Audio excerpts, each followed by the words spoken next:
Om Namo Bhagavate Vasudevaya. Om Namo Bhagavate Vasudevaya. Om Namo Bhagavate Vasudevaya. So we are starting a new chapter. I think Denise has joined us for the first time. Welcome.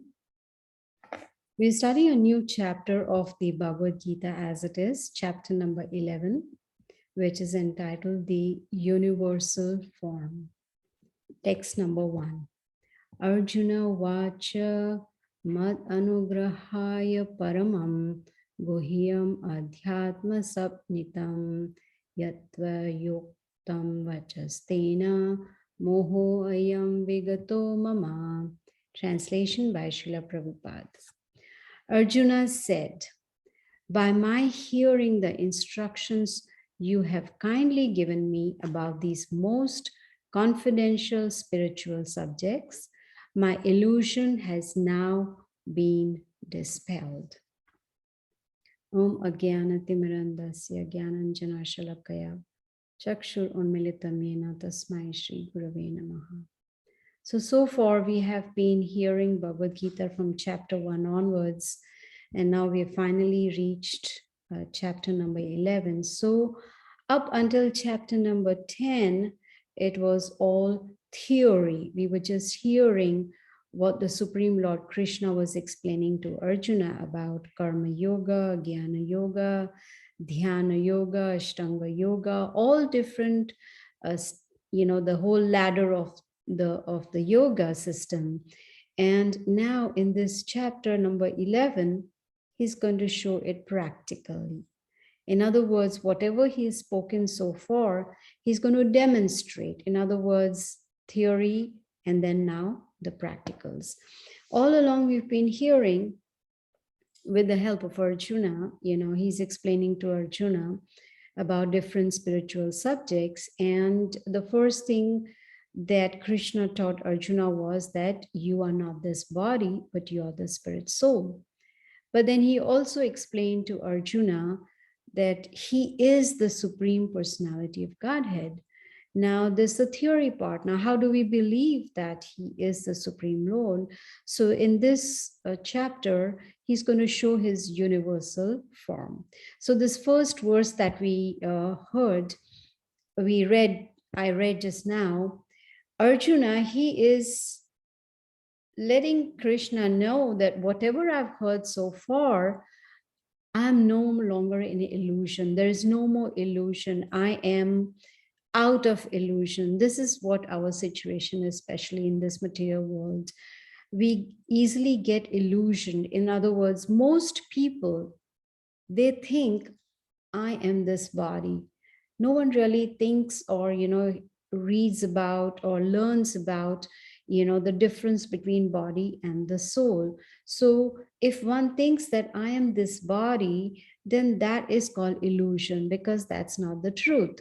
So Arjuna, after hearing from Krishna all the different spiritual subjects, now he understands that Krishna, whom I thought was my best friend, is not an ordinary human being, He is the Supreme Lord. Now one may say, how?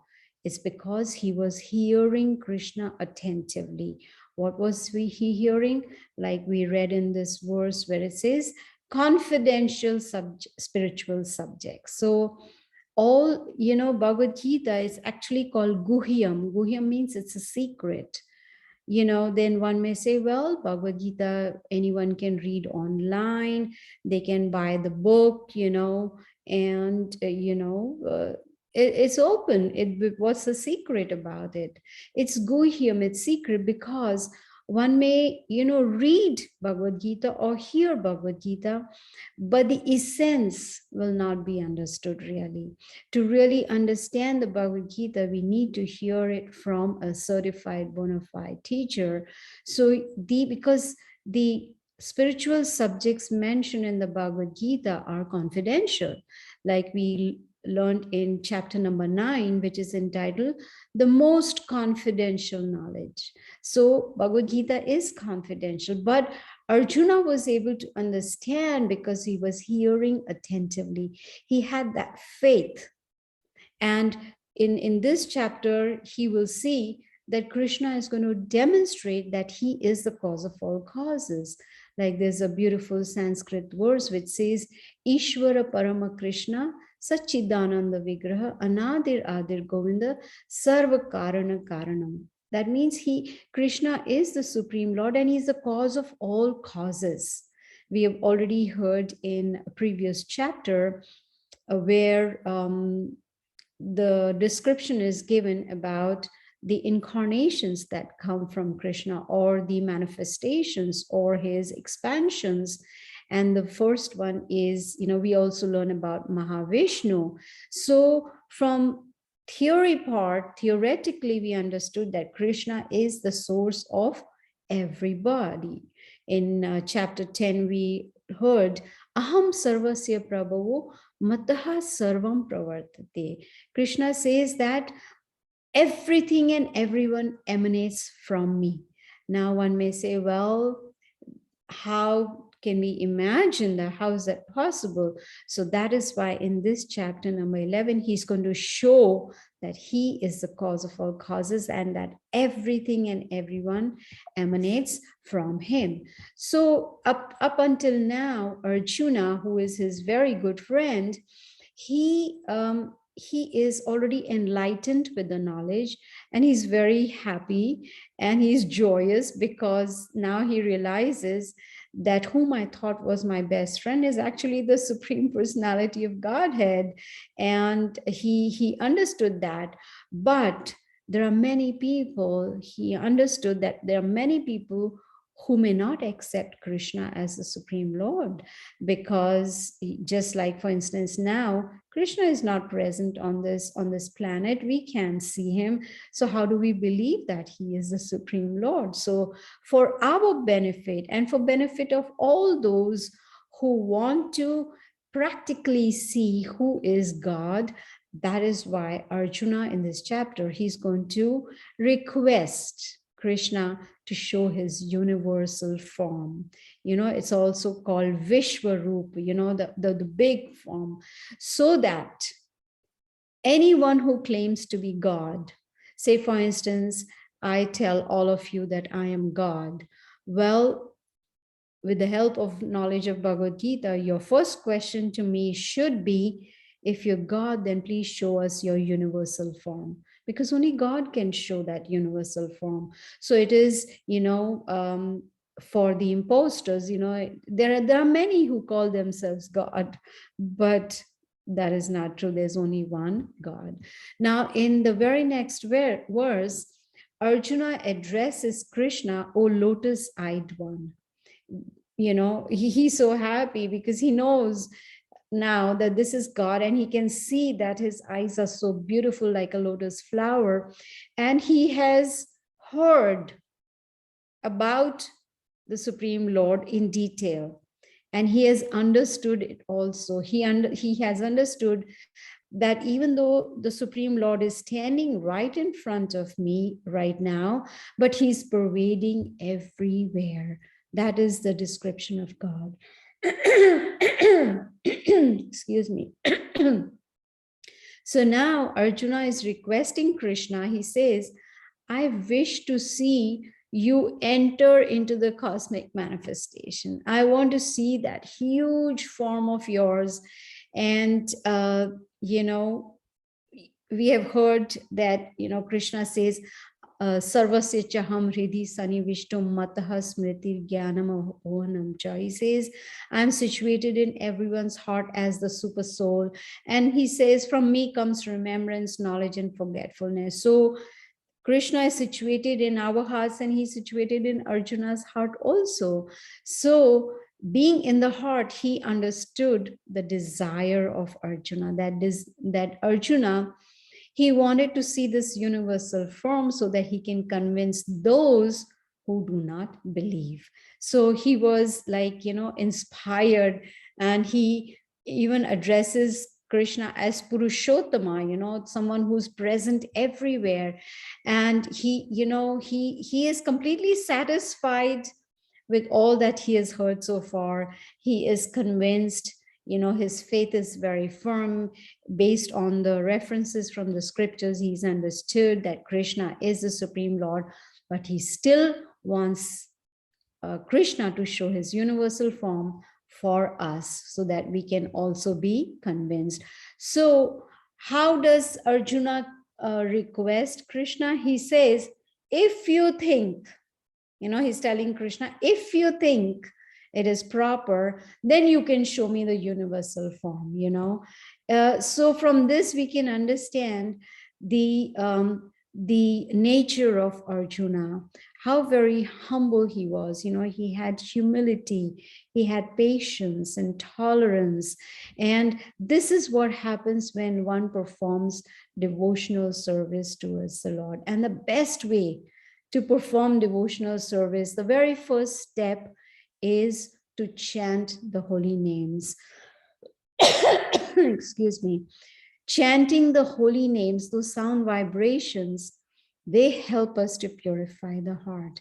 And from the Bhagavad Gita, so many chapters that we've already gone through, all the 10 chapters, we have concluded from that chanting the holy names, Hare Krishna, Krishna Krishna, Hare Hare, Hare Ram, Ram Ram, Hare Hare. These sound vibrations so very powerful that they purify the heart, they purify the intelligence so that we can understand the Bhagavad Gita. So here, Arjuna, he is not depending on his own strength, like, his own speculative strength, but he's admitting to Krishna that, yes, I am just an ordinary living entity and you are the Supreme Lord. He's acknowledging the supreme position of Krishna. So as in the 10th chapter, we heard, Tesham satata yuktanam bhajatam priti purvakam dadami buddhi yogam. Buddhi means intelligence. And Krishna tells Arjuna that anyone who worships me with love and devotion, he says, I give them the intelligence by which they can know me. So it is not up to our academic, academic strength, or, our reading books or hearing lectures that we can understand God. No, we need the mercy of the Supreme Lord Krishna. And that is why Arjuna addresses Krishna as Yogeshwara, someone, whose power is inconceivable. Now one may say, if inconceivable, then how do we conceive? By the mercy of Krishna. So Arjuna, he's pleading Krishna for his grace. He's not ordering him that, hello, please show me your universal form. No, he's pleading. He is very politely requesting the Lord to please reveal your universal form. Now, Krishna, he reveals his himself only to those who have surrendered unto him, only those who are fully conscious of him. With our material senses, like our eyes, we cannot see God. Many times people say, we will believe in God if you show us God. Now, God is not cheap. Why should he present himself to us? We need to be qualified. We should have that divine vision to be able to see the Lord. And because Arjuna also had material senses, but he was a pure devotee, so Krishna, he noticed that, yes, Arjuna is very eager to see my universal form. And he told Arjuna, it's not possible for you to see me with your present eyes. Makes it very, very clear that it is not possible. So that is why he says, I will give you divine eyes to see me. We need those divine eyes. Now one may say, how do we get the divine eyes? Because the Lord is not present before us so that he can give us divine eyes, but there is a process. In Lord Brahma, the first creator, he has explained in his prayers Premanjana Churita Bhakti Vilochanena Santa Sadeva Hridayushu Vilokayanti Yam Shama Sundaram Achinta Gunaswarupam Govindam Adi Purusham Tam Aham Bhajami. He says, I offer my humble obeisances to that Supreme Lord Govinda, Krishna. He says that those who have anointed their eyes with love, with the ointment of love. So when we have love within our hearts for Krishna, that is when we will be able to see him face to face. So Krishna is the one who gives us that power. In fact, in this chapter, Krishna also tells Arjuna that he has the power to give us the power to see our past, present, and future also. But what is important? His mercy. So verse 8 onwards, Krishna says, now I give you divine eyes. And he tells him, behold my mystic opulence. Mystic opulence. Now, Srila Prabhupada explains in the purport that the devotees of the Lord, they are not interested in seeing the universal form. No, they only like to see Krishna, excuse me, Krishna with his two-handed form with the flute. That is what is very dear to them. So it is, this universal form is for those who don't have their relationship with Krishna on a personal level. They are not the ones who have been, practicing bhakti yoga. So devotees, they are not interested. They are just attracted by this two-handed form of Krishna. So I'm going to read verse 9 and 10, which is very, very important, because now Arjuna, he has got the divine eyes to see the universal form, because with his material eyes, senses, he cannot do that. Now, verse number 9, it says, Sanjaya said. Now, we all have heard Sanjaya is the one who received divine eyes by his spiritual master Vyasadev, who is an incarnation of Krishna.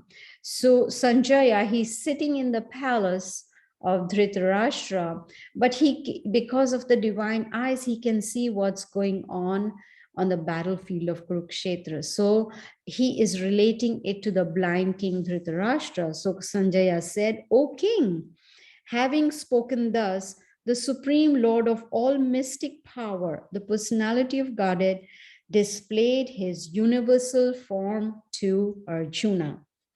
What did Arjuna see? Arjuna saw in that universal form unlimited mouths, unlimited eyes, unlimited wonderful visions. The form was decorated with many celestial ornaments and bore many divine unpraised weapons.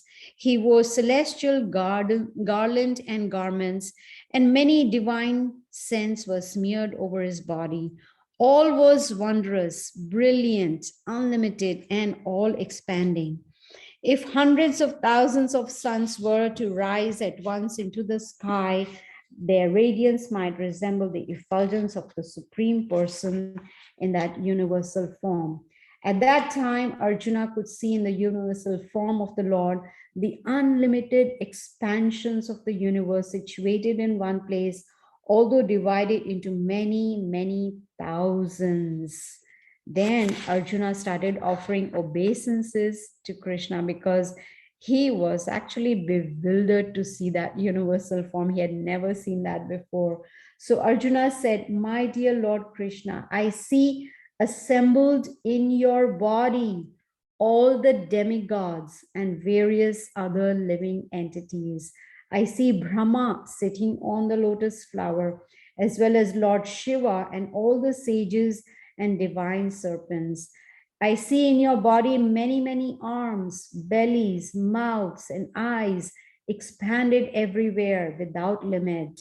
I see in you no end, no middle, and no beginning. So all this Arjuna is seeing, and he is, he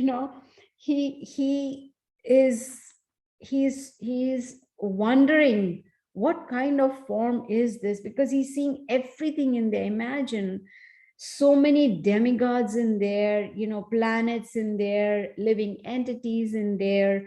So much he is seeing that he is perturbed. Arjuna says, I'm perturbed. He says, all the hosts of demigods are surrendering before you. Very important point. In India, people have the tendency to worship demigods, and they consider all demigods to be gods. But if you take up the dictionary and see the meaning of God, it is singular. There's just one person. It's singular, because God means someone who has no one equal to him or above him. So you cannot have many gods. They are demigods. So from this chapter, from this practical demonstration of the universal form, we can see that all the demigods are within the body of Krishna. They come from Krishna. And that is what we learned in chapter 10, where Krishna says, everyone, demigods, planets, everything emanates from me. So here we have a reference from the scriptures which clearly state that there is only one God. So here he says, the hosts of demigods, they are surrendering unto you, and they are praying, they are afraid, and they are folding their hands, and they are singing the Vedic hymns. So there in that universal form, Arjuna, he saw all this and he told Krishna, I am very disturbed, because he had never seen such a form before. Imagine if we get the divine eyes and we are able to see this form with everyone inside one body, with unlimited mouths and hands and legs, and that would be really bewildering. So he continues, and Arjuna is telling Krishna, please be gracious to me. I cannot keep my balance, seeing thus your blazing death-like faces and awful teeth. In all directions, I am bewildered. Now he says, all the sons of Dhritarashtra, Bhishma, Drona, Karna, all the soldiers, they are rushing into your fearful mouths, and I see some of them trapped within your teeth. What do we learn from this? From this, Krishna is giving an idea to Arjuna indirectly that, look, you have come in this battlefield of Kurukshetra to fight against your relatives. You don't want to fight them, but just see, they are already being killed by me, which means Krishna, he is the Supreme Lord, so he knows what he's doing. He is informing Arjuna indirectly that they all are going to die anyway. I want you to be my instrument. I want you to get that glory of fighting in this battle and killing all these, because they all are going to die anyway. So here he's showing it, demonstrating to Arjuna that, look, they are all going to die. Arjuna said, I see all people rushing full speed into your mouths as moths dash to destruction in a blazing fire. So here, Arjuna, he says, oh Lord of Lords, so fierce of form, please tell me who you are. Now, Arjuna, he is wondering, he is like, okay, what is this I am seeing, everything. And he is seeing that his relatives also are dying. In other words, he understands that Krishna is in control. Arjuna is not in control at all. He also understands, for our benefit, he asked for this form, but we can also understand the position of the demigods, the position of Krishna, the Supreme Lord. And in these verses, Arjuna is addressing Krishna as the Supreme Personality of Godhead. This is what he tells him, that you are the Supreme Personality of Godhead. He understands that this is the Supreme Lord. So here we see that the demigods, they are afraid, they are terrified, they are praying for protection, and they are offering their prayers because they know who is God, who is the Supreme Lord. So this is the universal form of the Lord. Now, I've only taken half of the chapter today because it's a very long chapter, but up to verse 31, we see how Arjuna is requesting Krishna to show the universal form, so that, there is proof that, okay, here is the Supreme Lord, and also to convince those who are not convinced about the position of Krishna, and also to show Arjuna that he was so worried about his relatives, but he now comes to know that, yes, this is how the war is going to end up in towards the end. Now, up to verse number 31, we got a glimpse of the universal form, but verse 32 onwards, we will hear more about this beautiful universal form of Krishna. So the basic idea is to get this knowledge of the universal form, but the devotees of the Lord, they are more interested in the Shyam Sundar form, which is the two-handed form with the flute, and that is the form with which they like to build a relationship with. This is very important. See, first of all, the basic foundation we get from the Bhagavad Gita is that we are not this body and we are the spirit soul.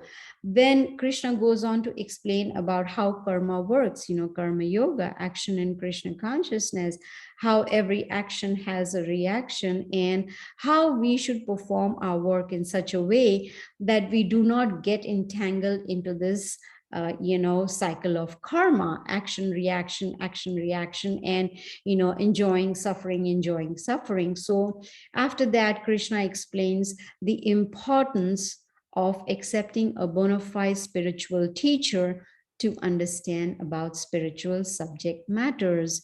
And that is why in 4th chapter, he says, Tad vidhi pranipatena pariprashnena sevaya upadyakshanti te jnanam jnaninas tattvadarshina.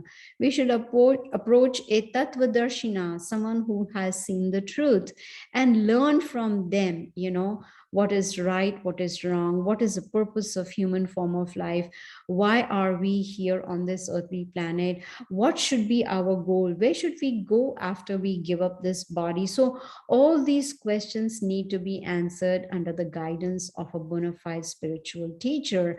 Then, of course, Krishna explains about dhyana yoga, how to do meditation.